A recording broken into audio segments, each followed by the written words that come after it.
What is up, guys? Jesse504 here, bringing you the power rankings for the Legends Battle 2 League. So, these power rankings were made by surveying the coaches, and we had 8 coaches respond, give their takes on their own personal power rankings. And then from there, I looked at everyone's ranking, and then I saw about where they were. I averaged out where every coach was. And then based on that, based on the averages, I assigned from there. So just something to note is that coaches were mentioned, like everyone was mentioned like everywhere pretty much. Like some of the lowest ones were mentioned in like top 5. So that's just something to consider, is that everyone sees these teams in a different way. Everyone looks at them very differently from their own opinion. And so that's kind of why I tried to make people vote with as little bias as possible. Just pick one system and work off of it, and that's kind of just what most people did, but because people had different systems, that's just how it works. So kicking things off, we got our number 12 teams, the Honolulu Houndooms, coached by Germ. Alrighty, so this team, like just looking at it, it's not bad. Like even though it is the last team, it's not bad by any stretch of the word. So starting off, I know he started his draft off with Darkrai and Ash Greninja. So basically, starting off his draft, he decided to start double dark types. So I kind of was interested to see where he went as far as like fighting resists and immunities. However, he picked up Jirachi as like a solid fighting check. He picked up Doublade and Shedinja as immunities, though I don't see how often Shedinja comes. Picked up Mega Garchomp, which is interesting because in this league, obviously, you don't have to Mega on turn 1, so picking when he Megas is going to be important because it'll effectively lose the ability. He doesn't really have a way to set Sand, so it effectively loses its Rough Skin ability for almost a useless one, and it also loses 10 base points of speed. This team could have a solid Trick Room option potentially with Doublade, Grapple-Locked, Reuniclus, and if he wants to run Room Service on one of his faster Mons, that's also an option. As well as a fast, more offensive mode with Darkrai, Ash Greninja, Jirachi, and Manaphy. So his hazards are a little bit light, and that's kind of one thing to dock him on, is that he doesn't really have any notable rockers, and he has a little bit of defog and stuff with Corviknight, but overall, on that front, he's not doing too solid. Additionally, his cores are mostly incomplete, which is another thing that's really hurting his team. But I'm interested to see what he does with it, because even though it is a lower-ranked team, I still see potential in it. And if he makes some good free agency moves, this team could move to the top. Up next, at number 11, the Maine Mudkips, coached by Master Riolu. This team, it's interesting. The types are not very spread out too well. Like, you see a lot of dragons, a lot of normals, which is kind of something that's pretty interesting to deal with. And like even like Blaziken and Flareon double up on that fire typing, Mawile and Melmetal double up on that steel typing, Ninetales and Mawile double up on the fairy typing. So it's just something to consider, is that his type diversity isn't very good, but the raw Mons are themselves pretty powerful. Obviously, Blaziken can pass its speed boost in this format. Melmetal's always a beast, although I don't know how good it's going to be in Ubers when we've got these much more powerful threats. Mega Mawile, again, a very, very strong beast, and the Ganondorf also hits incredibly hard. But the team isn't really too bulky outside of Goodra and Blissey, but with the Ninetales Veil, it can do pretty solid. Again, the rockers aren't very good here either, and like the hazards in general are just not very strong. However, this team is, I feel like it could be fixed up with the right moves and with the right coaching and the right sets every week. This team is still a force to be reckoned with and should not be slept on. And at number 10, the Singapore Greninjas, coached by Sean.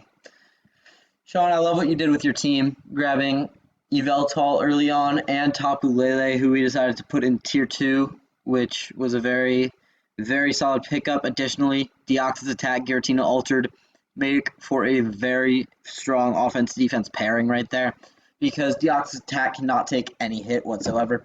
But with the Giratina, it's a viable switch-in. Additionally, Tapu Lele plus Deoxys attack, nothing is living those psychic type attacks unless there is a dark type. I like his lower tiers. I feel like they're pretty unique, with the Eldegoss serving as like a rapid spin regen mon. Pyukumuku is a solid mon that can pretty much 1v1 take out whatever Sean wants to do. Additionally, Lele Lucha is a pretty strong combo. Toxapex makes for a defensive core mon, but like Toxapex and Giratina and Pyukumuku and Eldegoss are more defensive mons, but I just don't see how well they're going to hold up to strong attackers. Additionally, his hazards are they're average, I guess. Toxapex is a great T-Spike setter. Eldegoss can spin. Giratina Altered can spin block. Yveltal can defog, though I don't know if you want to waste a move slot on that. Hawlucha can defog, but again, probably doesn't want to waste a move slot on that. When you have that Moltres there that's kind of forced into running heavy boots every single week to protect itself from taking 50%, having the hazard control so that it maybe freed up the item would have been something to consider. And at number 9, we have the German Golisopods, coached by Luke. And to me, it almost feels like Luke, he came here, but he didn't really want to play Uber, so he's going to try to show everyone just how strong an OU team can do in Ubers. Like, most of these mons are definitely allowed outside of Uber's drafts. Like, even Galarian Darmanitan is allowed outside of Uber's leagues.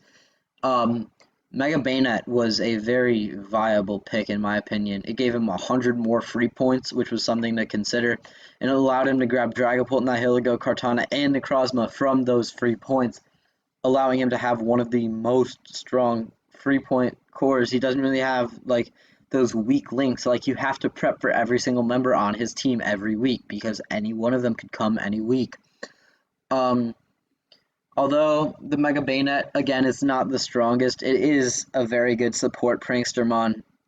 He's going to be hitting you hard from the physical side with Galarian, Darmanitan, Dracovish, Kartana, hard from the special side with Nihilego, Tank, and maybe Dragapult, although that can also be physical. Necrozma is a very versatile mon. It's almost like Mew Light Edition. It's like geared to be a more offensive Mew, but with that ability, it can take hits very well. It also sets rocks. Kartana can defog. Nihilego can set rocks. Ribombee can set webs. However, the removal, and Ferrothorn can set rocks and spikes. However, the removal is kind of limited to the Pelipper. And I like that he grabbed Pelipper with Dracovish, but the team, I feel, could have used a little more rain support if that's what he wanted to lean into. Again, Ferrothorn's also pretty good in the rain, and Kartana is as well. But that, like, type, Ferrothorn and Kartana, they're the same type, which kind of hurts it, but they do very different things, which kind of bust that back up. Additionally, they both benefit from not everything being able to run Hidden Power anymore, because that move is gone. And some of the mons did get some new toys post DLC, so that's going to be interesting to see what Luke wants to do with it. I really like Ribombee being able to set webs for his team, as Dracovish and Darmanitan no longer need to run that Choice Scarf item to survive everything or to outspeed everything. And Kartana can just run many more sets if webs are up, and it can just win. Like, it doesn't need to pay attention to too many Scarfers anymore. It doesn't need to worry about just a Caterpie running Hidden Power Fire to just kill it. So Luke, again, number 9, although Luke was voted as high as number 3, which is just something to consider, is that everyone has different ways to see their teams, and just Luke's team has a lot of potential, although the cores are incomplete, which kind of holds it back in my opinion. Number 8, we have the Biddeford Banettes, coached by Asp, and his team is solid. He had the first pick in the draft, which he went Dialga, a Titan in Ubers forever since it was created in Generation 4. Additionally, Tornadus Therian's always a good mon, and post-DLC it got Nasty Plot, making it very, very strong. He got a little bit of a Sun Core going with Torkoblus Mega Houndoom. And he also got Tapu Fini to prevent his team from being statused. Um, I don't really, and he also got Exeggutor for that Sun Core as well. I don't really see how Toxicroak fits in, especially with that Sun Core. It's just going to be taking damage unnecessarily. And for hazards, Asp is set up pretty well. Tapu Fini, Tornadus can defog them. Tornadus is a good user of the heavy duty boots. I'm pretty sure Aerodactyl can defog as well. Torkoal can set and rapid spin. Galvantula can set webs. Mammothswine can set rocks. So this team has good hazards. The cores are pretty solid. For the Fairy Dragons too, they got Dialga and Tapu Fini. For the Fire Water Grass, you got Mega Houndoom or Torkoal, Tapu Fini, and Exeggutor. And those are kind of the main two that I look for.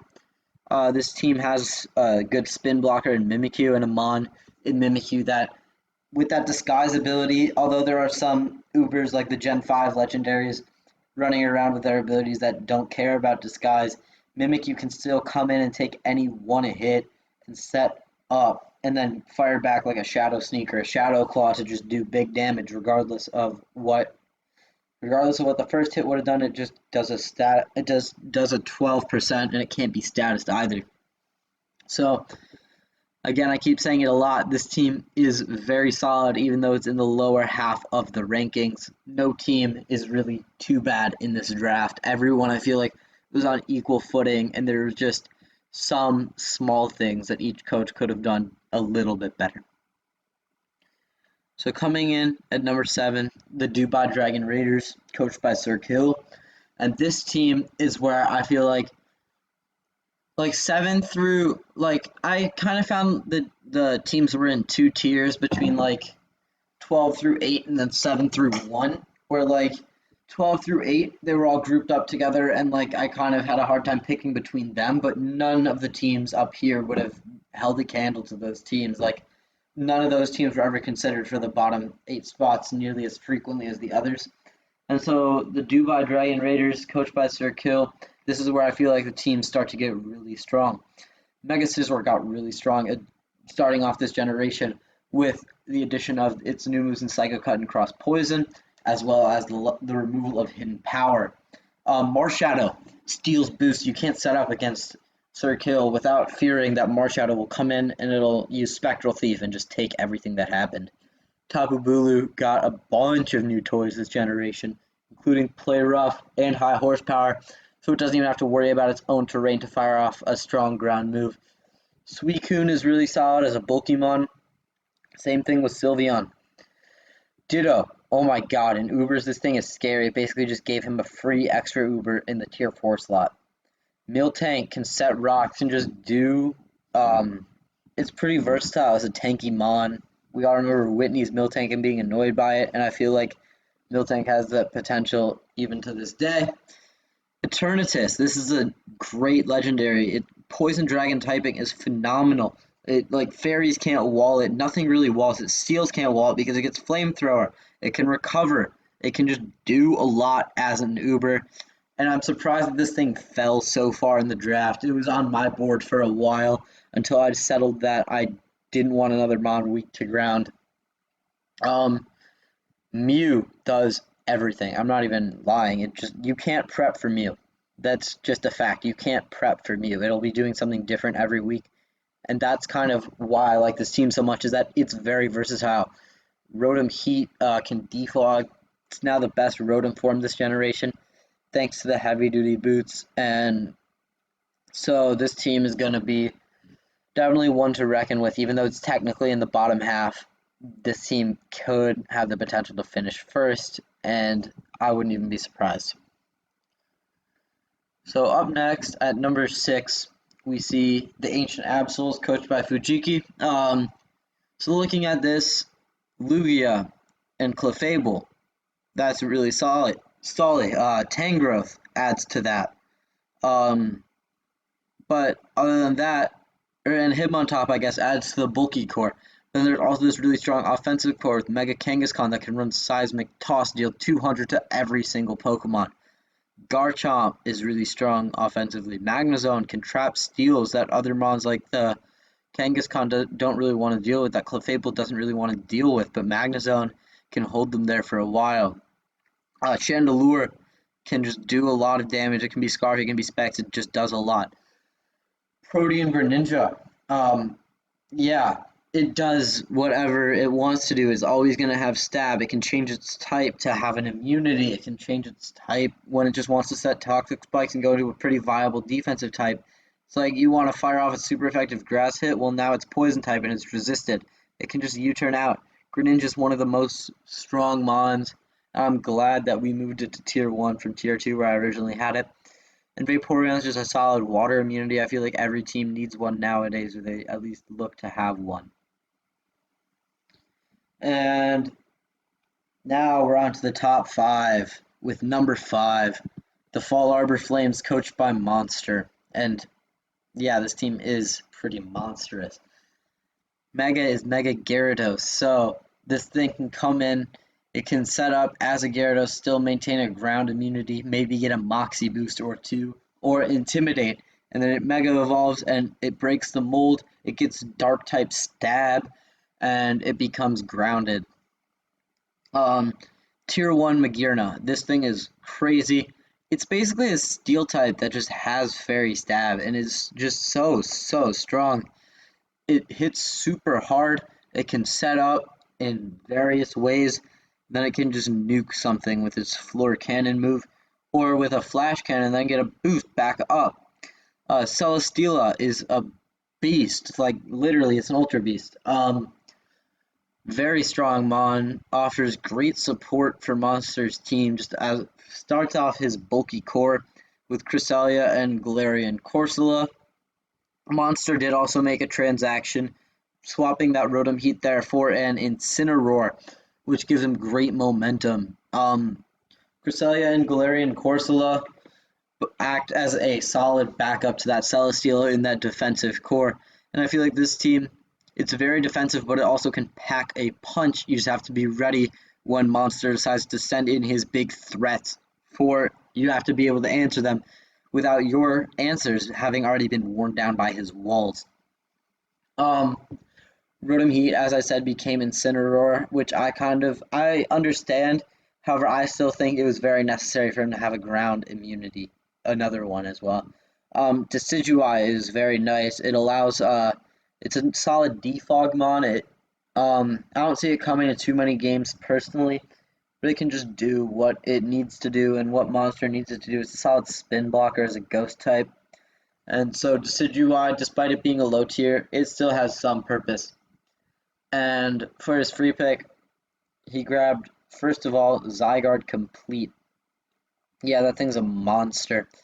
I keep saying it about his team, oh my gosh. But Zygarde Complete, all jokes aside, has an insanely high base HP stat. It becomes slower. However, it's not going to start slow because it only becomes Zygarde Complete when it loses health off of its other Zygarde form. It can set up with Dragon Dances, it can Core Enforcer, it can hit flying types with a ground type move and ground them for the rest of the battle. Conkeldurr is really solid, can defog, although I don't really know how much it wants to do it. It can be a gut set and it can be an assault vest set. It's a very solid mon. Raikou got access to Scald this generation. I don't really see why he needed it, but he did swap out that Rotom Heat, so I guess it makes a little more sense, but to me it just looks like another ground weakness, and additionally, Dayform Lycanroc just adds on to his ground weakness that was already very prevalent. So this team has a fair bit of repeated types, but it's so versatile. It can be offensive, it can be stally.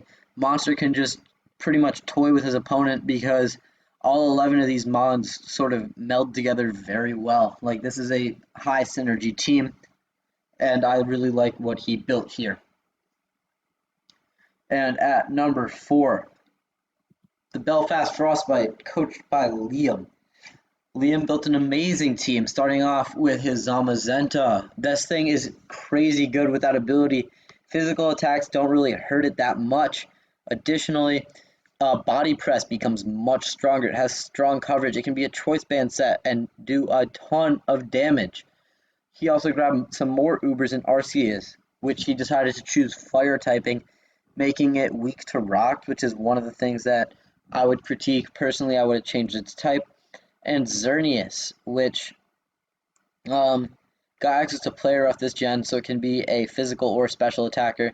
Slightly below base 100 speed is not the best, but his speed tiers work very well.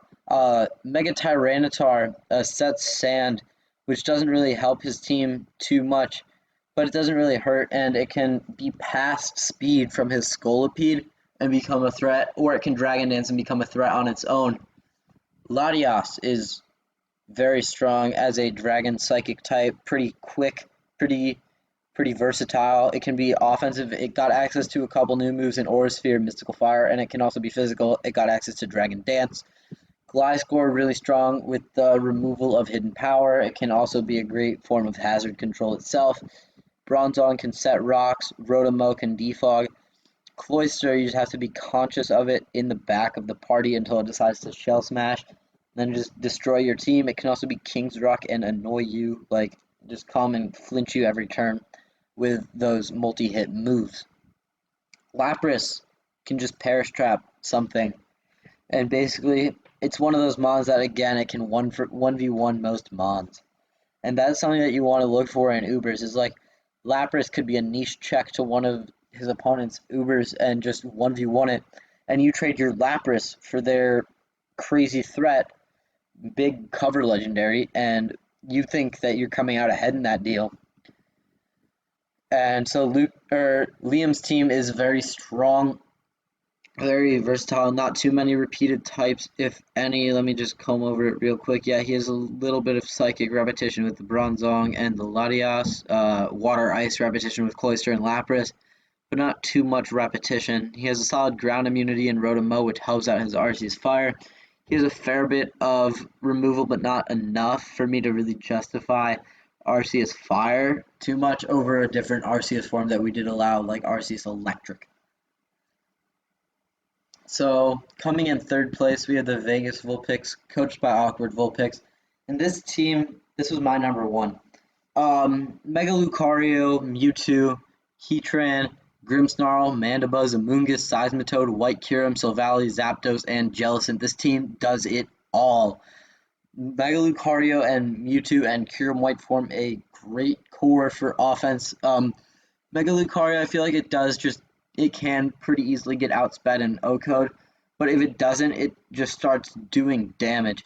Mewtwo is one of the strongest monsters, has been strong ever since Generation 1, been claiming lives, doing what it wants. Heatran is quad weak to ground, however with the Zapdos and with the Mandibuzz, I feel like it's covered pretty well. It tanks pretty well, and it's not weak to too much outside of that ground type. Grimmsnarl is a great piece of support for the team, providing screen support. It can also bulk up itself. It can trick the opponent a bad item, which helps out immensely.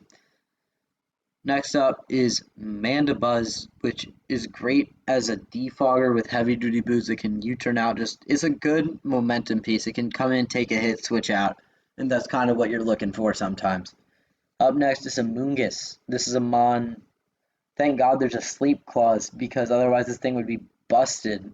Coming in, it gets to come in and spore something. It has that regenerator ability, so it can switch out easily if it wants to, I believe. Seismitoad is another great mon in Tier 5. I saw it as some solid value, only that one grass weakness. Solid water absorb mon, however, Jellicent is also there, and I feel like they kind of compete with each other. They're not both necessary, in my opinion. I would have much rather opted for something else over a Seismitoad. Silvally just does what it wants. It can be any type in this league. 95s all around is pretty solid. It can be a solid pivot mon with Parting Shot and Defog. It can set up with Sword Stance and Sweep with its buffed multi-attack. And Vulpix gets to pick the best type to use against their opponent as a 120 base power stab move no matter what, and it's going to be coming off of this type that your team is most weak to. Alrighty, so that's the top number 3 team. Number 2, we got the Chicago Beartics, coached by yours truly. You already know my team: Mega Gengar, Kyurem Black, Cinderace, Buzzwole, Xurkitree, Primarina, Zoroark, Landorus Incarnate, Shaman, Solgaleo, Regirock. So the main doc I have on my own team is that I don't really have too much hazard and hazard control. I do have the best piece of hazard control in Cinderace, but I didn't really do too much to back it up with only Landorus Incarnate being the other default group. Um, Mega Gengar, I feel like, can trap and kill so many things that really help out the team, and that's what helps make this team so great. A pair of Ultra Beasts in the tier 3 spots with Buzzwole and Xurkitree help really just boost the team up, because now you have to prepare for physical or special. Buzzwole got access to Superpower this generation, making it an even bigger threat. Primarina, going back to what I said about Liam's Lapras, does something pretty similar with its ability to Perish Trap and be able to get anything, but it can also be a very strong special attacker as well as a bulky set on either side. Zoroark is phenomenal because it can disguise as so many things, and you don't really know what it is. Is it a Zoroark? You won't know until I click a move, and that's something that's really helpful. Is like you're staring down a Mega Gengar, so you want to go for a Psychic move, but oh wait, it doesn't affect you, and now you got hit by a Dark move and you're dead. That's what Zoroark can do if it comes. Landorus Incarnate, again, I feel like it got access to its ability back in Sheer Force, which makes it a big force to be reckoned with. Not really too many moves, however, that kind of works in my favor somewhat because it has a move slot open for Defog. Shaman can take hits pretty well, and that helps make it a very solid cleric in tier 4. Clericing is going to be important because I don't want some of my top physical attackers to get burned. I don't want some of my bulkier mons to get toxic, and so having Shaman there does it, and it can help like Cleric itself by just switching out. It can sponge those status moves, doesn't even need to click Aromatherapy to heal itself. Solgaleo, yeah, it's very strong. Obviously it's another physical attacker, but it does have a ground weakness. That, like, again, that I feel like is my team's main flaw. However, I feel like I tried my best to help fix it with a Buzzwole, with the Landorus Incarnate, with the Shaman coming a little later in the draft. And then lastly, Regirock is a solid mod. It can set Stealth Rock, one of the few options I do have. It can body press now with Curse, can be toxic. It can come in and sponge physical hits with that strong base 200 defense off of all of those strong dragons and box legendaries and other strong other legendaries that aren't fair normally, but we decided, yeah, if everyone gets it, maybe it'll be a little more fair, which I don't really think so, but I kind of wanted to do it anyways. So having Regirock here to sponge those physical hits is going to be important. And at number 1, the Ascendant Aipoms, coached by Fatty Jones. This team is crazy good. Mega Blaziken speed passing to everything on the team. Fortunately, it can't pass speed and sword stances, which would make this team crazy. Dusk Wings Necrozma can take those speed boosts and run and win. Not to mention, it's a great user of weakness policy. Even though it does have that quad weakness to dark, it could still live with its ability. And having Duskwing's Necrozma means that, like, if it gets set up, it can win. Genesect in tier 2 is very solid because it, the fire moves that normally hurt it are, I feel like, well, A, it's less prevalent with Hidden Power being gone, and B, they're taken really well with Rotom Wash, Hydreigon, and Quillfish. Rotom Wash, again, feels like a very solid mon to me. Takes hits very well, only weak to grass, barring a ability bypassing Pokemon. Move pool's kind of small, but it still is workable. You don't know exactly what the Rotom's going to be packing every week. Up next is Hydreigon, quad weak to Fairies, not ideal. Not too bulky, but it's still pretty bulky, can hit hard. Great Scarfer, coming in at just below base 100 speed, forces those base 100s to either run full speed or think, will Hydreigon outspeed me, and how much do I care about that? Not to mention this ridiculous move pool. It can run, I believe, every type of move, maybe missing 5 types. So 4 move slot syndrome is going to hurt it. It got access to Dragon Dance this generation, allowing it to hit from both physical and special. Galarian Wheezing comes in. It is one of those ability neutralizing Pokemon, but it's also a user of Misty Surge, which means that Fatty's team can't get statused, which is very important. Additionally, Levitate is also a solid ability. So this thing has 3 abilities and they're all viable. I don't know how many Pokemon are in that type of situation. For his tier 5, you grab Quillfish. It is a ground weakness, which is kind of unfortunate, but it's a great pivot because it can run both types of spikes and it can just take physical hits with Intimidate. And he kind of built a really strong Intimidate core too with Landorus Therian, and that is insane. This team has so many great pieces and it doesn't stop. He also got Superior, which can boost itself with Contrary plus Leaf Storm. Basically, you get a 130 base power move and you get to buff your special attack by 2.